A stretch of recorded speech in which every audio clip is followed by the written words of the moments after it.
오는 10월 78년 역사의 검찰청이 역사 속으로 사라집니다. 공소청과 중소청이라는 낯선 기관이 들어서죠. 연일 뉴스에서는 개혁이다, 보복이다, 말이 참 많습니다. 오늘 이 영상에서는 복잡하고 머리 아픈 정치 이야기는 딱 내려놓고 대신 아주 흥미진진한 역사 이야기 하나를 들려드릴 겁니다. 지금으로부터 500년 전 영국에서도 정확히 똑같은 일이 있었거든요. 헨리 8세는 천년을 이어온 거대 권력 수도원을 완벽한 명분으로 박살냈습니다. 민중들은 열광했죠. 하지만 이 거대한 개혁의 진짜 시작이 어이없게도 왕의 이혼 때문이었다는 걸 아시나요? 오늘 여러분은 사랑과 배신, 치밀한 권력 다툼이 얽힌 한 편의 영화 같은 영국 역사 속으로 들어가실 겁니다. 그리고 끝까지 듣고 나면 다가오는 10월, 우리가 진짜로 두 눈 부릅뜨고 지켜봐야 할 단 한 가지가 무엇인지 알게 되실 겁니다. 권력은 결코 해체되지 않습니다. 이름만 바꿔서 더 교묘하게 돌아올 뿐이죠. 자, 그 흥미진진한 1509년 런던의 거리로 지금 바로 출발합니다. 1500년 4월 22일, 영국 런던 거리에 사람들이 쏟아져 나왔습니다. 새 왕의 즉위를 축하하기 위해서요. 그런데 그날 군중의 반응이 좀 남달랐어요. 단순한 환호가 아니었습니다. 당대 최고의 인문학자 에라스무스가 이런 말을 남겼어요. 이 왕은 손가락 하나하나가 완벽하다. 영국은 황금 시대를 맞이했다. 에라스무스가 누군지 아시나요? 그 시대 유럽 전체가 인정하는 최고의 지식인입니다. 그 사람이 이 정도로 극찬을 했어요. 왜 그랬을까요? 헨리 8세, 즉위 당시 나이 17살, 키는 190cm. 당시 유럽 평균 남성 키가 165cm였으니까 말 그대로 군중 위로 머리 하나가 튀어나오는 수준이었습니다. 게다가 잘생겼어요. 금발에 파란 눈. 근데 외모만이 아니었습니다. 라틴어, 프랑스어, 스페인어를 유창하게 했고요. 직접 시를 쓰고 작곡까지 했습니다. 실제로 헨리가 작곡한 곡이 지금도 남아있어요. 승마, 레슬링, 활쏘기. 당시 귀족들의 필수 코스 스포츠에서 정부 1등이었습니다. 한마디로 있을 건 다 있는 왕이었어요. 영국 국민들 입장에서는 복권 1등 맞은 기분이었을 겁니다. 그런데 즉위하자마자 헨리는 한 가지 결정을 내립니다. 형수와 결혼하겠다고 했어요. 형수요. 캐서린 오브 아라곤. 원래 헨리의 형인 아서 왕세자의 아내였습니다. 그런데 아서가 왕위에 오르지도 못하고 15살에 요절했어요. 자, 여기서 문제가 생깁니다. 캐서린은 스페인 왕실에서 온 여자였습니다. 막강한 스페인과의 동맹을 상징하는 존재였어요. 영국 입장에서 이 여자를 그냥 돌려보내면 동맹이 끊기고 결혼 지참금도 돌려줘야 했습니다. 헨리의 아버지 헨리 체이스가 계산을 했어요. 둘째 아들 헨리랑 결혼시키면 되잖아. 아들의 감정 같은 건 고려 대상이 아니었습니다. 외교와 돈의 문제였어요. 그런데 여기서 또 문제가 있었습니다. 성경에 이런 구절이 있어요. 레위기 20장 21절. 형제의 아내를 취하는 것은 불결한 일이다. 형수와의 결혼은 성경이 금지한 결혼이었어요. 교황청의 특별 허가가 필요했어요. 그러자 헨리 7세 측이 논리를 만들어냅니다. 캐서린과 아서의 결혼은 실제로 완성되지 않았습니다. 두 사람은 동침하지 않았어요. 그러니 사실상 결혼이 아닙니다. 허락해 주십시오. 즉, 헨리 8세의 형이 실제로 캐서린과 결혼한 게 아니니까 형수가 아니다. 뭐 그런 논리였어요. 교황청 내부에서도 찬반이 갈렸습니다. 논쟁이 꽤 길었어요. 결국 교황은 허락했습니다. 그런데 이 결정이 나중에 엄청난 부메랑이 됩니다. 헨리가 훗날 캐서린과 이혼하려고 할 때 이런 논리를 펴야 했거든요. 캐서린은 원래 형의 아내였습니다. 성경이 금지한 결혼이었어요. 처음부터 무효입니다. 그러려면 캐서린과 아서가 진짜 부부였다는 걸 증명해야 했습니다. 처음엔 결혼 아니다로 허락받고 나중엔 결혼 맞다고 주장해야 하는 상황이 된 겁니다. 헨리는 자기가 만든 논리에 자기가 발목이 잡혔어요. 어쨌든 결혼은 성사됐고 처음엔 나쁘지 않았습니다. 캐서린은 총명하고 품위 있는 왕비였고 헨리도 그녀를 존중했어요. 그런데 문제가 생겼습니다. 아이 문제였어요. 캐서린이 임신을 여러 번 했습니다. 그런데 번번이 유산되거나 태어나도 얼마 못 살고 죽었어요. 살아남은 아이가 딱 하나 있었는데 딸이었습니다. 훗날 메리 1세가 되는 아이예요. 헨리에게 딸은 답이 아니었습니다. 지금 시각으로 보면 이해하기 어렵지만 당시 영국에서 여왕이 나라를 통치한다는 건 상상하기 어려운 일이었어요. 주변 강대국들이 여왕을 약점으로 보고 침략할 빌미가 된다고 봤거든요. 왕에게 아들은 단순한 후계자가 아니었어요. 국가의 안보였습니다. 헨리의 초조함이 쌓이기 시작합니다. 그러던 어느 날 궁정에 한 여자가 나타납니다. 앤 불린, 캐서린 왕비의 시녀였어요. 외모로만 따지면 캐서린보다 훨씬 아래라는 평가가 당시에도 있었습니다. 기록에 따르면 눈이 유독 크고 검었다고 해요. 훗날 그녀를 마녀로 몰기 위해 손가락이 6개였다는 악의적인 헛소문이 퍼지기도 했지만 이는 전혀 사실이 아닙니다. 어찌되어든 중요한 건 헨리가 그녀에게 완전히 꽂혔다는 겁니다. 왜였을까요? 앤볼리는 프랑스 궁정에서 오래 살다 온 여자였습니다. 당시 프랑스 궁정은 유럽에서 가장 세련된 문화의 중심지였어요. 음악, 시, 철학. 앤은 단순한 미인이 아니었습니다. 헨리와 지적으로 대등하게 대화할 수 있는 여자였어요. 헨리가 작곡을 하면 앤이 평을 했고, 헨리가 신학 논쟁을 꺼내면 앤이 맞받아쳤습니다. 17살부터 왕이었던 헨리. 주변에 항상 고개를 숙이는 사람들만 있었던 그에게 이건 처음 경험하는 감각이었습니다. 거기다 앤은 헨리의 접근을 거절했어요. 편지를 보내도 냉정하게 돌려보냈습니다. 저는 왕의 정부가 될 수 없습니다. 왕비가 아니라면 만날 수 없어요. 지금 연구자들 사이에서는 이게 앤의 전략이었다는 해석이 지배적입니다. 궁정 생태계를 너무 잘 아는 영리한 여자였다는 거예요. 왕의 정부가 되면 어떻게 되는지 궁정에서 평생 살며 눈으로 봐왔던 여자니까요. 헨리는 처음으로 원하는 걸 가질 수 없는 상황에 놓였습니다.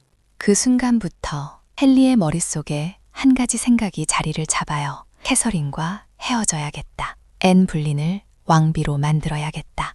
그런데 이혼을 허락해줄 수 있는 사람이 딱 한 명이었어요. 로마 교황. 그리고 그 교황 뒤에는 헨리가 절대 건드릴 수 없는 사람이 버티고 있었습니다.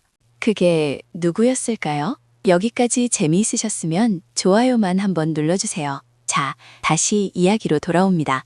그 사람은 바로 캐서린의 조카, 당시 유럽 최강대국의 황제, 신성로마 제국의 카를 5세였습니다. 카를 5세, 이름을 한번 기억해 두세요. 이 사람이 앞으로 이야기의 모든 걸 꼬이게 만드는 핵심 인물입니다. 15년, 19년 카를 5세는 19이라는 나이에 신성로마 제국의 황제가 됩니다. 신성로마 제국이 어느 정도였냐면 지금의 독일, 오스트리아, 스페인, 이탈리아 남부, 네덜란드까지 다 그의 영토였어요. 유럽 지도를 펼쳐놓고 보면 절반이 그의 겁니다. 그리고 로마 교황청이 어디 있습니까? 이탈리아에 있죠. 카를 5세의 코앞이에요. 교황 입장에서 카를 5세는 집주인이나 마찬가지였습니다. 자, 여기서 헨리의 이혼 요청이 들어옵니다. 1527년 헨리가 교황 클레멘스 7세에게 사절을 보냈어요. 캐서린과의 결혼을 무효로 해주십시오. 교황은 난처했습니다. 헨리의 요청 자체는 들어줄 수 있는 수준이었어요. 당시 교황청은 왕족들의 결혼 무효 요참을 종종 들어줬거든요. 전례가 없는 일도 아니었습니다. 문제는 캐서린이 누구냐는 거였어요. 카를 5세의 이모였습니다. 교황 입장에서 카를 5세의 이모를 버림받게 만드는 결정을 내린다는 건 카를 5세에게 선전포고하는 것과 다름없었어요. 교황은 시간을 끌기 시작했습니다. 헨리는 기다렸습니다. 1년을 기다렸어요. 답이 없었습니다. 또 사절을 보냈습니다. 또 기다렸어요. 이 과정이 무려 6년 동안 반복됩니다. 1527년부터 1533년까지요. 헨리가 보낸 사절들의 기록이 남아있는데 읽다 보면 황당함과 안타까움이 동시에 느껴집니다. 교황청에 도착하면 담당자가 자리를 비웠다고 하고 다음에 오면 서류가 부족하다고 하고 그 다음엔 더 높은 사람의 승인이 필요하다고 하고 지금으로 치면 민원 처리 무한 반복이에요. 6년 동안요. 그러던 1527년 결정적인 사건이 터집니다. 카를 5세의 군대가 로마를 침공했어요. 로마 약탈이라고 부르는 사건입니다. 카를의 군대가 로마 시내를 휩쓸고 교황 클레멘스 실세를 성 안젤로 성에 가뒀습니다. 교황이 감금된 거예요. 이 사건 이후 교황은 사실상 칼을 옷에 포로나 마찬가지였습니다. 헨리의 이혼 요청에 예스라고 말할 수 있는 상황이 완전히 사라져버린 겁니다. 헨리의 분노가 끓어오릅니다. 그런데 이 시점에서 헨리 주변에 한 남자가 있었어요. 토마스 크롬웰. 대장장이의 아들로 태어나서 맨손으로 출세한 사람입니다. 법률가이자 행정가. 머리가 비상하게 돌아가는 사람이었어요. 크롬웰이 헨리에게 말합니다. 폐하, 교황에게 허락을 구할 필요가 없는 방법이 있습니다. 헨리가 물었겠죠. 그게 뭔가?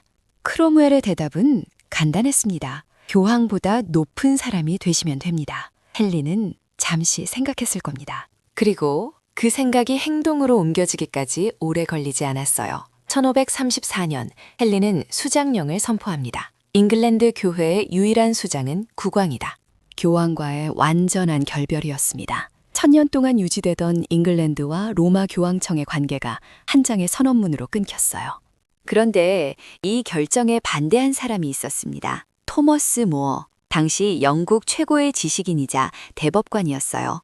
헨리의 오랜 친구이기도 했습니다. 모어는 수장령에 서명하기를 거부했어요. 침묵을 지켰습니다. 직접적으로 반대한다는 말도 하지 않았어요. 그냥 서명을 하지 않았습니다. 헨리는 그걸 반역으로 봤습니다. 1535년 토머스 무어는 런던탑에서 참수됩니다. 처형 직전 무어가 남긴 말이 기록에 남아 있어요. 나는 왕의 충실한 신하로 죽는다. 하지만 신의 신하로서 먼저 죽는다. 헨리는 그 말을 들었을 겁니다. 오랜 친구의 마지막 말을요. 그날 헨리가 무슨 생각을 했는지는 기록이 없습니다. 교황과 결별했습니다. 친구도 잃었습니다. 그런데 크롬웰은 여기서 멈추지 않았어요. 헨리에게 다음 카드를 내밉니다. 폐하, 이제 교회가 폐하일 것입니다. 그런데 교회가 얼마나 많은 땅을 갖고 있는지 아십니까? 헨리의 눈이 달라졌습니다. 영국 전체 토지의 3분의 1. 그게 당시 수도원이 갖고 있던 땅의 규모였습니다. 영국 전체 토지의 3분의 1. 잠깐, 이게 어느 정도인지 감을 잡아보겠습니다. 지금 대한민국으로 치면 경기도 전체 땅에 충청남도까지 더한 면적이 한 조직의 소유라고 생각하시면 됩니다. 거기다 토지만이 아니에요. 수도원에는 금은 보화가 쌓여 있었습니다. 수백 년 동안 신자들이 헌납한 것들이요. 성유물, 성상, 금으로 만든 촛대, 은으로 만든 식기들. 당시 영국 왕실 재정이 넉넉하지 않았거든요. 헨리가 전쟁도 하고 궁전도 짓고 하다 보니 돈이 항상 부족했습니다. 크롬웰이 내민 가디의 의미를 헨리는 바로 알아챘어요. 저걸 가져올 명분만 있으면 된다. 그래서 크롬웰이 움직입니다. 1535년 크롬웰은 전국의 수도원 실태 조사를 시작합니다. 공식 명칭은 발로르 에클레시아스티쿠스, 교회 재산 조사였어요. 조사단이 전국을 돌아다니며 수도원을 방문했습니다. 명목은 재산 파악이었지만 실제 임무는 따로 있었어요. 부패 증거를 찾아오는 것이었습니다. 그런데 이 조사 결과가 좀 수상합니다. 조사단이 방문한 수도원마다 부패 사례가 나왔어요. 어디를 가도 나왔습니다. 수도사들이 술을 마신다, 여자를 들인다, 돈을 횡령한다, 보고서가 쌓였어요. 지금 역사가들 사이에서는 이 보고서의 신뢰성을 두고 논쟁이 있습니다. 일부는 사실이었을 거라고 보고 일부는 크롬웰의 조사단이 목적을 갖고 증거를 만들어 왔다고 봐요. 실제로 조사단원 중 일부는 수도원 해산 후 그 토지를 헐값에 불화받았습니다. 조사를 잘해오면 땅을 준다는 거였으니 부패 증거를 찾아내야 할 동기가 충분했던 거죠. 어쨌든 보고서는 완성됐습니다. 헨리는 의회를 소집했어요. 조사 결과 수도원의 부패가 심각합니다. 정화가 필요합니다. 1536년 소규모 수도원 해산법이 통과됩니다. 연수입 200파운드 이하의 수도원 약 400개를 먼저 없애기로 했어요. 그런데 여기서 헨리가 영리한수를 뒀습니다. 해산된 수도원 토지를 왕실이 독점하지 않았어요. 젠트리, 그러니까 신흥 지주 계층에게 팔았습니다. 헐값으로요. 이 결정이 왜 영리했냐면 젠트리들이 이제 수도원 해산의 공범이 됐기 때문입니다. 땅을 산 사람들은 수도원이 다시 살아나면 안 됐어요. 자기 재산이 날아가니까요. 헨리는 기득권층을 개혁의 수혜자로 만들어버린 겁니다. 반대 세력을 돈으로 묶어버렸어요. 지지 기반을 순식간에 만들어낸 겁니다. 지금 봐도 소름 돋는 정치적 계산이에요. 그런데 이 과정에서 아무도 예상하지 못한 일이 터집니다. 1536년 가을, 북부 잉글랜드에서 사람들이 모이기 시작했어요. 처음엔 몇백 명이었습니다. 그게 며칠 만에 몇천 명이 됐고 결국 3만 명이 넘는 인파가 모였습니다. 무기를 들었어요. 헨리를 향해 행진을 시작했습니다. 역사는 이 사건을 이렇게 부릅니다. 필그리미지 오브 그레이스, 은총의 순례. 이들이 왜 들고 일어났는지, 헨리가 어떻게 이 위기를 넘겼는지. 그리고 그 이후에 벌어진 일이 이 이야기에서 가장 충격적인 장면입니다. 3만 명. 1536년 기준으로 이게 얼마나 큰 숫자냐면 당시 런던 인구가 약 8만 명이었습니다.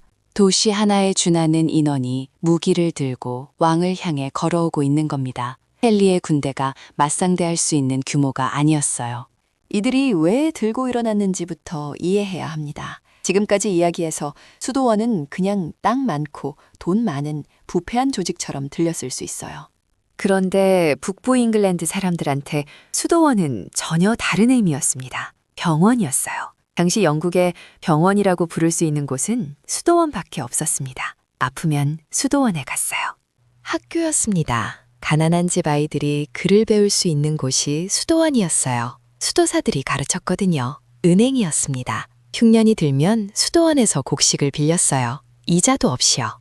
수백 년 동안 지역 공동체의 뿌리였던 겁니다. 그게 하루아침에 사라졌습니다. 왕이 부패를 없앤다는 명분으로요. 봉기를 이끈 사람은 로버트 아스크라는 변호사였습니다. 그는 이 행진에 종교적 의미를 부여했어요. 순례자들이 성지를 향해 걷듯 우리는 신앙을 지키기 위해 걷는다고 했습니다. 그래서 이름이 은총의 순례였어요. 참가자들은 무기를 들었지만 약탈은 하지 않았습니다. 성직자들도 함께 했어요. 귀족들도 있었습니다. 단순한 밀란이 아니었어요. 사회 전체가 들고 일어난 거였습니다. 헨리는 당황했습니다. 군사적으로 진압이 불가능하다는 걸 알았어요. 그래서 협상을 택했습니다. 헨리의 특사가 봉기 지도자들을 만났어요. 폐하께서 여러분의 불만을 들으셨습니다. 의회를 열어 논의하겠습니다. 수도원 해산도 재검토하겠습니다. 모두 집으로 돌아가십시오. 로버트 아스크는 믿었어요. 왕의 약속이니까요. 3만 명이 집으로 돌아갔습니다. 그로부터 몇 달 후 북부 지방에서 소규모 분기가 또 일어났습니다. 이번엔 아스크와는 무관한 사람들이 일으킨 거였어요. 헨리는 이걸 빌미로 삼았습니다. 약속을 파기한 건 당신들이요. 왕의 군대가 북부로 내려갔습니다. 로버트 아스크는 체포됐어요. 재판이 열렸습니다. 결과는 정해져 있었어요. 1537년 로버트 아스크는 요크 성문에 쇠사슬로 묶인 채 처형됩니다. 살아있는 채로요. 함께 봉기했던 지도자 200여 명도 같은 운명을 맞았습니다. 집으로 돌아간 3만 명은 아무것도 할 수 없었어요. 봉기는 끝났습니다. 헨리 앞을 가로막던 마지막 장애물이 사라졌어요. 이제 거침없이 달렸습니다. 1536년 소규모 수도원부터 시작해서 1540년까지 4년 만에 영국 전역의 수도원 800여 개가 전부 사라집니다. 800개가 4년 만에요. 평균 잡으면 일주일에 4개씩 없어진 겁니다. 수도사들은 쫓겨났습니다. 일부는 연금을 받았지만 대부분은 그냥 거리로 나앉았어요. 수백 년 된 건물들은 허물어졌습니다. 돌은 왕실 건축에 재사용됐어요. 지금도 영국 시골을 여행하다 보면 폐허가 된 수도원 잔해를 볼 수 있습니다. 그게 다 이때 허물어진 것들이에요. 그러면 그 많은 토지는 어디로 갔을까요? 왕실이 일부 가져갔습니다. 그런데 대부분은 젠트리들에게 팔렸어요. 아까 말씀드린 것처럼 헐값으로요. 그 결과가 어떻게 됐는지 아십니까? 수도원이 운영하던 병원이 사라졌습니다. 학교가 문을 닫았어요. 흉년에 곡식을 빌려주던 창고가 없어졌습니다. 그 자리에 젠트리들의 사유지가 들어섰어요. 가난한 사람들이 기댈 곳이 없어졌습니다. 헨리는 부패를 없앴다고 했지만 정작 피해는 가장 약한 사람들이 입었어요. 그리고 헨리 자신은요, 앤 불린을 왕비로 맞이했습니다. 그토록 원하던 결혼을 했어요. 그런데 앤 불린도 딸만 낳았습니다. 훗날 엘리자베스 1세가 되는 아이였어요. 헨리는 앤 불린을 간통죄로 처형합니다. 1536년 수도원 해산이 한창이던 바로 그 해였어요. 그 다음 왕비, 또 다음 왕비. 헨리는 평생 6번 결혼했습니다. 이혼을 하려고 1000년짜리 조직을 뒤집어 놓은 남자가 정작 원하던 이혼보다 처형이 더 빠르다는 걸 나중에야 깨달은 겁니다. 헨리는 1547년에 죽었습니다. 죽을 때까지 자신이 한 일이 옳았다고 믿었을 겁니다. 하지만 역사는 그의 생각과 다른 기록을 남겼어요. 다시 2026년으로 돌아옵니다. 오는 10월 검찰청 간판이 내려옵니다. 78년입니다. 헨리 8세가 없앤 수도원 중 가장 오래된 것이 600년이었으니까 역사의 무게로 따지면 비교가 안 되죠. 그런데 구조는 비슷해요. 거대한 권력 조직이 사라지고 새로운 이름의 두 기관이 그 자리를 채웁니다. 명분은 완벽해요. 수사와 기소를 분리해서 권력 남용을 막겠다고 합니다. 반대한 사람들은 표결에서 졌습니다. 헨리 8세 이야기에서 진짜 문제가 뭐였는지 기억하십니까? 수도원을 없앤 게 문제가 아니었어요. 그 자리에 누가 앉았느냐가 문제였습니다. 개혁의 수혜자가 된 젠트리들이 수도원보다 더 탐욕스러웠어요. 병원도 학교도 사라졌고 가장 약한 사람들이 가장 큰 피해를 입었습니다. 그래서 지금 우리가 봐야 할 것은 딱 하나라고 봅니다. 검찰청이 사라지는 그 순간이 아니에요. 중수청 초대청장에 누가 임명되는지, 공수청 검사들이 어떤 사람들로 채워지는지가 중요하지 않을까요? 500년 전 영국 민중은 몰랐어요. 자기들이 환호한 그 개혁이 10년 후 자신들에게 어떻게 돌아올지 우리는 역사를 알고 있습니다. 그러니까 우리는 다르게 볼 수 있어요. 오늘 이야기가 마음에 드셨다면 좋아요 한번 부탁드립니다. 아직 구독 안 하신 분들 지금 구독 버튼 눌러주시면 다음 이야기 놓치지 않으실 수 있어요. 다음에 더 재미있는 이야기로 찾아오겠습니다. 감사합니다.